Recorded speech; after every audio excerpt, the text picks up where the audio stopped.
Well, one of the things that's been discussed is how will the responses to the global crises that are affecting the member states of the African Union, how will these responses be funded? Responses to climate change, droughts, the economic shocks caused by the war in Ukraine, and the International Monetary Fund and the World Bank, the Western financial institutions have faced growing criticism in recent months for not being capable of dealing with these new crises. And one of the people that's been calling for reform of those institutions here at the AU is Kenya's President William Ruto. He's with me here. What reforms have you been calling for at the Bretton Woods financial institutions? The multilateral financial banks and the entire international financial system has not been just and has not been fair and has not been accountable. And all we are asking is we want to have an even conversation. We do not want a financial system that favors us. We want a fair one. As things stand today, the current financial setup favors the global north against the global south. Why do I say that? Today, development finance you can access for Kenya, for example, and most of African states, Zambia, Ghana, in fact, all sovereign states that have gone to the international financial market, they are paying anywhere around 10%. Our compatriots in the global north are paying anywhere between 0.05%, 0.1%.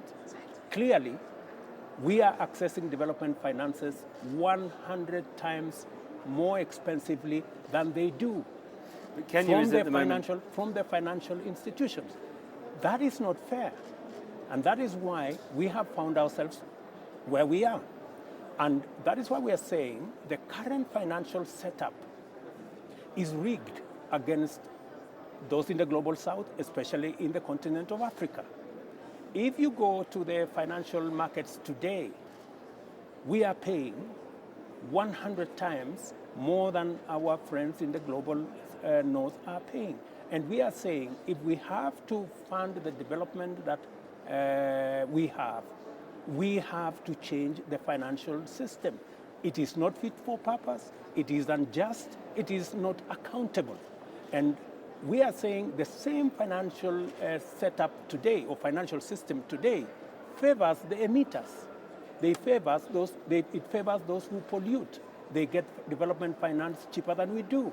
Those of us who are not polluting, those of us who are not emitters, are being punished for not being emitters. We are paying an arm and a leg. We are paying 100 times more than our compatriots in the global north. And that is why we are saying we need to redesign.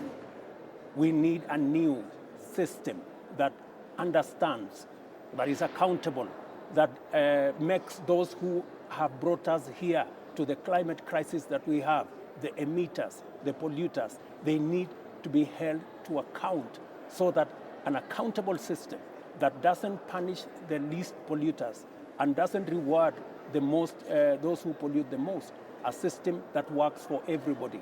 And we are not asking for any favors. We are not asking for a system that favors us. We are asking for a system that is even. So the climate crisis is widely blamed for the drought that's affecting East Africa and the Horn of Africa, the worst in decades. And that's left, according to the UN, more than 4 million people in Kenya, hungry, in need of help. What are you doing to help them? For your information, it is scientifically proven. It is not something from the blues. It is scientifically proven that the current situation, the drought situation in Kenya, in other parts of the globe, in other parts of Africa, is as a result of climate change. It is the reality. The situation is getting worse. 6 million people in Kenya are faced with severe drought. Before I came here on Friday, we had a big meeting with development partners on what the Kenya government is doing. We are rerouting. We are reorganizing our budget. We have already spent close to 30 billion Kenya shillings on feeding.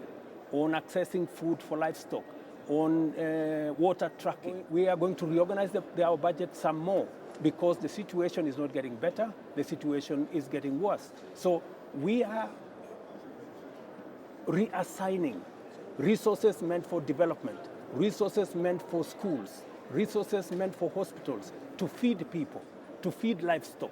And this year, we are going to have the 5th consecutive year of failed rains. The phenomenon is not getting better, it's getting worse. This year, we have lost, including wildlife.